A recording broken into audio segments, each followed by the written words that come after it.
Sebab dari keempat teman-temanku itu tidak ada yang tahu perihal kucing jadi-jadian yang aku ceritakan kali ini.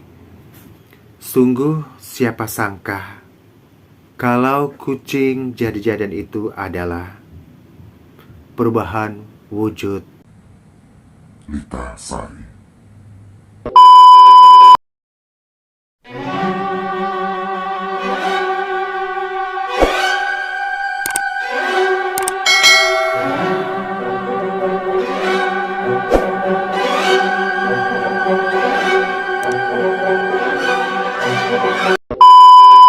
Halo guys, assalamualaikum warahmatullahi wabarakatuh. Apa kabarnya di kesempatan hari ini? Seperti biasa, Rio hadir lagi untuk temani Anda. Di kesempatan hari ini akan menyuguhkan kisah-kisah misteri atau juga kisah-kisah horor. Mungkin salah satu dari kita pernah mengalaminya seperti cerita ini, atau juga yang pernah terjadi di sekitar kita. Oke, jangan kemana-mana. Sebelum kita simak video ini atau cerita ini, nggak ada salahnya untuk subscribe, like, comment, and share. Sekali lagi untuk subscribe, like, comment, and share. Kisah nyata ini terjadi ketika aku KKN di suatu daerah terpencil di kawasan Lebak, Jawa Barat. Untuk menghindari hal-hal yang tidak diinginkan, nama desa dan pelaku peristiwa dirahasiakan. Hari pertama tiba di desa terpencil itu merupakan saat-saat yang paling menyenangkan. Kami disambut layaknya seperti para prajurit yang baru saja datang dari medan pertempuran dengan membawa kemenangan yang gilang gemilang.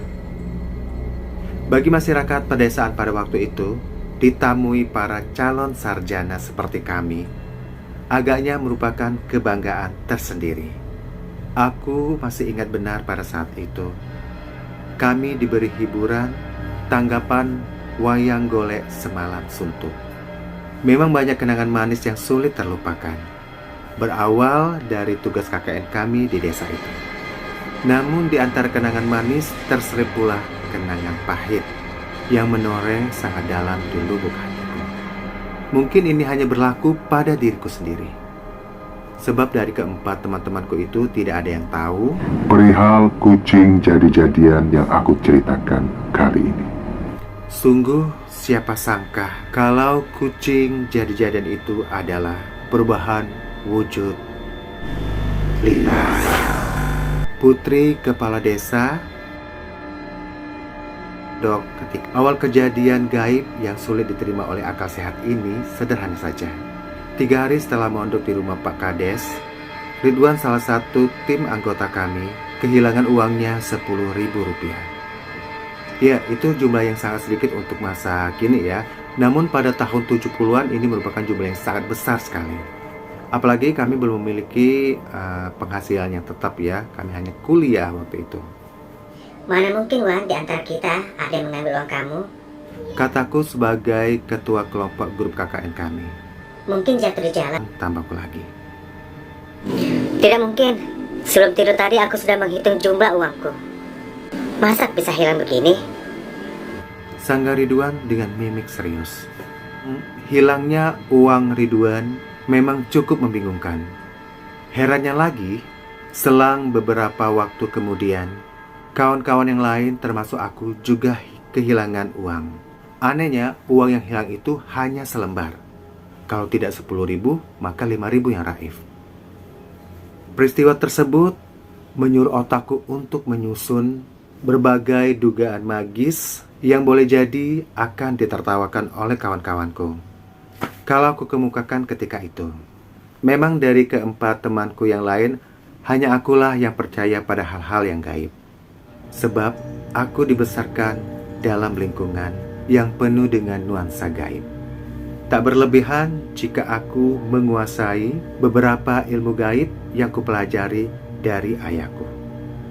Memang mustahil di antara kami ada yang mengambil uang teman sendiri ya. Kesimpulanku ini membuat aku harus waspada dan sedapat mungkin untuk menjebak siapa pelakunya.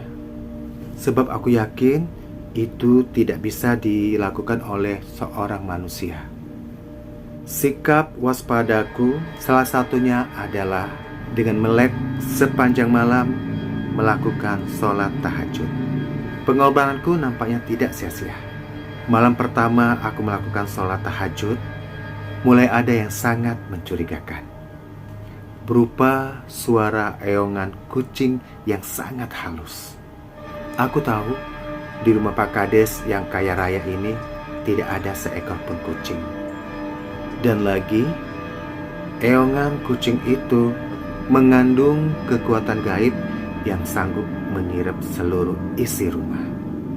Pengalaman malam pertama itu menjadikan bekal penyelidikanku di malam-malam berikutnya. Di malam kedua tak ada satupun yang aku simak dan juga aku saksikan. Namun pada malam ketiga, persis di tengah malam, seperti kejadian pada malam pertama, sayup-sayup telingaku kembali mendengar eongan kucing yang sangat halus, yang sanggup menghipnotis siapa saja yang mendengarnya, kecuali mereka yang mempunyai ilmu atau kekuatan gaib tertentu. Demi mendengar suara yang sangat mencurigakan itu, segera ku pertajamkan lagi konsentrasiku guna mengerahkan Aji Ngeraga Sukma untuk mencari tahu apa yang sedang terjadi. Sesaat tubuhku seperti membeku. Dimulai dari ubun-ubun kepala, merambat sampai ke pusar, kemudian menjalar ke telapak kaki. Setelah aku dapat menyaksikan ragaku yang duduk bersilah seraya memegang tasbih, juga kawan-kawanku yang tengah tidur dengan pulasnya. Setelah berhasil mengeluarkan sukma dan ragaku, aku pun dapat bergerak dengan leluasa tanpa seorang pun yang bisa melihatku. Langkahku begitu cepat, bagai tertiup angin mencari-cari di mana gerangan kucing aneh itu. Aku melihat sesuatu yang berkelebat sangat cepat. Begitu cepat sehingga tidak bisa dilihat dengan mata dalam keadaan normal. Sejak semula aku memang sudah curiga kepada Pak Kades, sebab kekayaan yang dimilikinya itu sangat mencolok sekali. Rumahnya besar dengan perabotan yang sangat mentereng. Terlebih lagi yang aku dengar bahwa hampir semua tanah perkebunan di kampung itu adalah miliknya. Untuk membuktikan kecurigaanku memang tidak mudah. Sebab setelah kejadian pada malam ketiga itu, hampir tidak kutemui hal-hal yang sangat mencurigakan. Sampai pada suatu malam Selasa, di mana aku bisa dengan benar-benar meyakinkan kecurigaanku. Malam itu, mulai jam 8, aku telah husuk di atas sejadahku. Teman-teman yang coba menggangguku tidak kugubris sama sekali. Menjelang jam 11 malam, tak seorang pun tahu kalau sukmaku telah meninggalkan ragaku. Dalam keadaan ngeraga sukma, kuperiksa setiap kamar yang ada di dalam rumah itu. Pantauanku kuawali pada kamar Pak Kades. Dan nampaknya aku tidak salah langkah. Di dalam kamar itu terdapat keganjilan yang semakin mempertajam kecurigaanku. Pak Kades tidak nampak tidur di samping istrinya. Kemanakah gerangan Pak Kades? Padahal sore tadi selepas bercengkrama dengan kami, aku lihat ia masuk ke dalam kamarnya.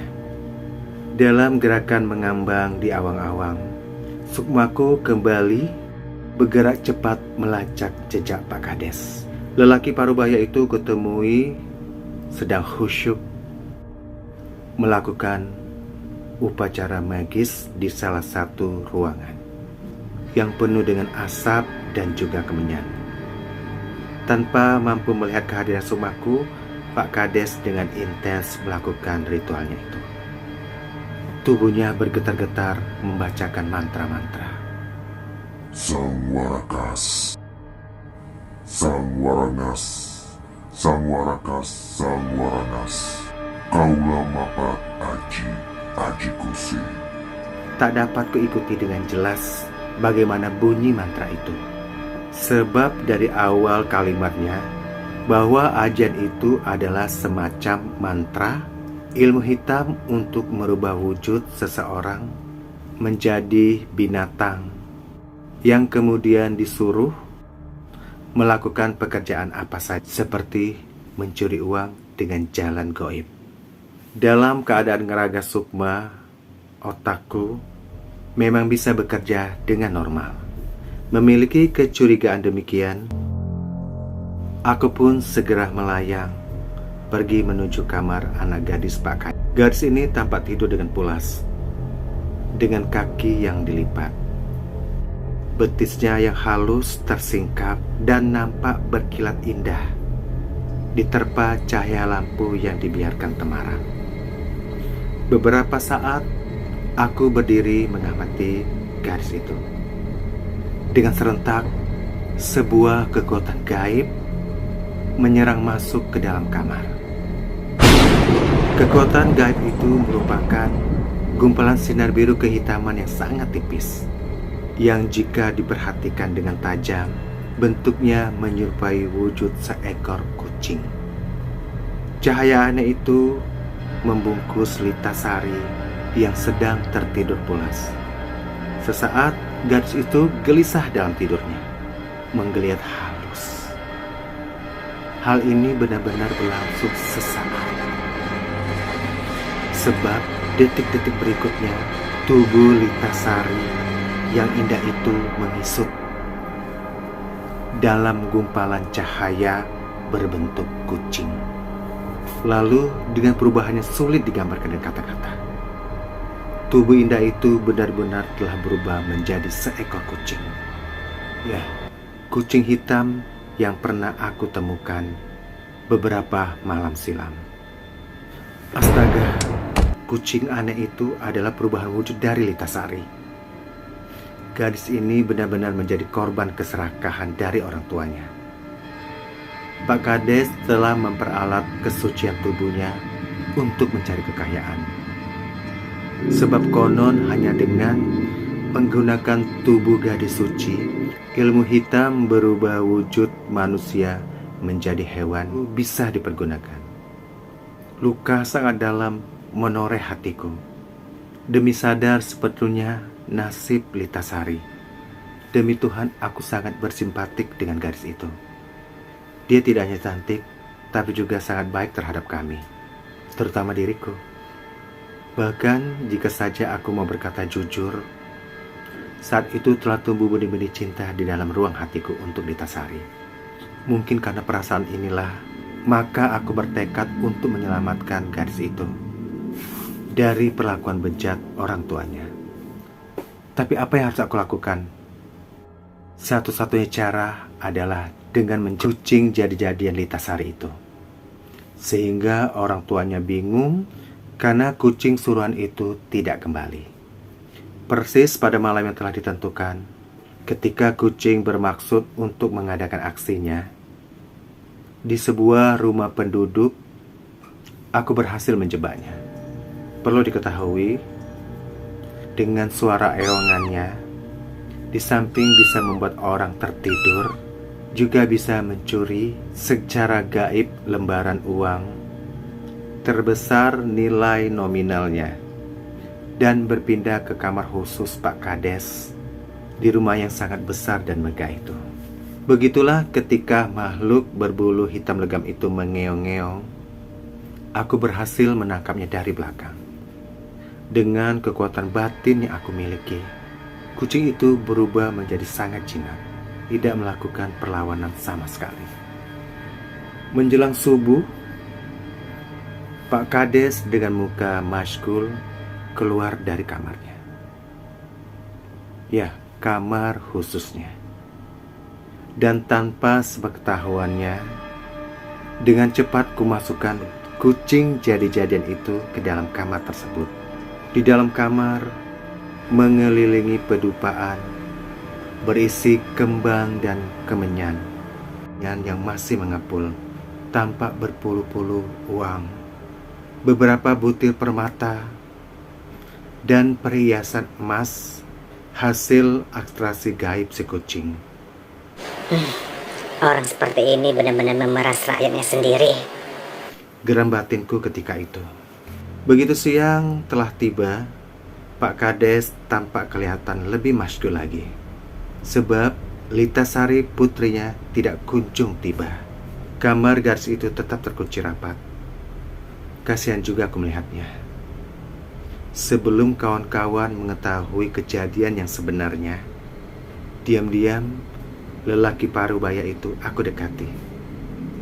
Bapak gelisah menunggu Litasari, bukan? Seketika wajah Pak Kades merah padam mendengar pertanyaanku yang tiba-tiba itu. Seolah tak percaya, dia menatapku dengan tubuh bergetar. Aku telah menduga kau telah mengetahui sesuatu yang ada di dalam rumah ini. Cetusnya Parau. Saya berharap Pak Kades tidak menyesal karena hal tersebut. Lelaki parubaya itu menghela napas berat. Aku yakin kau telah berbuat sesuatu terhadap Litasari putriku. Desah Pak Kades. Benar, Pak. Ujarku seraya menghela napas berat. Dia aman, asal saja Bapak mau menghentikan perbuatan terkutuk ini. Pak Kades merenung beberapa saat. Tubuhnya gemetar dan perlahan ia meneteskan air mata. Ia menangis tanpa sepatah kata yang keluar dari mulutnya. Aku benar-benar telah diperbudak iblis selama ini. Desahnya bergetar. Lalu di hadapanku, ia berjanji untuk menghentikan semua perbuatan terkutuk ini. Lalu guys, Pak Kades di hadapanku berjanji bahwa ia akan menghentikan perbuatan yang terkutuk ini. Dia menangis sesenggukan.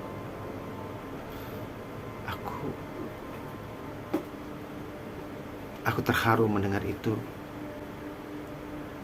Semoga ini merupakan awal yang baik. Demikianlah pengalaman aneh yang pernah dilakukan oleh si Gun ya, kita sebut saja Gun. Itu pada tahun 70-an. Waduh, udah lahir belum? Terus kepala desa ini telah berpulang ke rahmatullah beberapa tahun yang silam. Namun sebelum kematiannya, ia berubah menjadi orang yang sangat alim, orang yang humble, orang yang baik hati. Bahkan harta-harta yang pernah ia kumpulkan itu ia sumbangkan kepada orang-orang fakir atau juga orang-orang yang tidak mampu. Entahlah guys, amal baiknya itu diterima atau tidak, kita tidak tahu, hanya Tuhanlah yang tahu ya. Litasari diakini hidup bahagia dengan suami dan keluarga kecilnya di kota Palembang. Demikianlah cerita ini, semoga bisa menjadi suatu kisah yang bisa diambil hikmahnya dan juga ambil baiknya serta buang buruknya. Oke guys, segini saja cerita kita untuk kesempatan hari ini. Terima kasih untuk Anda yang sudah meluangkan waktu untuk menyimak atau menonton video ini. Dan juga jangan lupa untuk selalu subscribe, like, comment, and share. Tentunya masih banyak lagi cerita-cerita yang bakal dihadirkan, makanya pantengin aja channel ini. Saya Ri Ivanda undur diri. Wassalamualaikum warahmatullahi wabarakatuh. Bye-bye.